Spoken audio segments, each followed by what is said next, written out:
మానవత్వం చాటుకున్న కేంద్ర మంత్రి డాక్టర్ పెమ్మసాని గుంటూరులో తన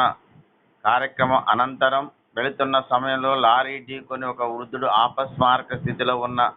విషయాన్ని గ్రహించి అతనికి ప్రాథమిక చికిత్స చేసి తన కారులో ఆసుపత్రికి తీసుకొని వెళ్ళి మానవత్వం చాటుకున్న కేంద్ర మంత్రి డాక్టర్ పెమ్మసాని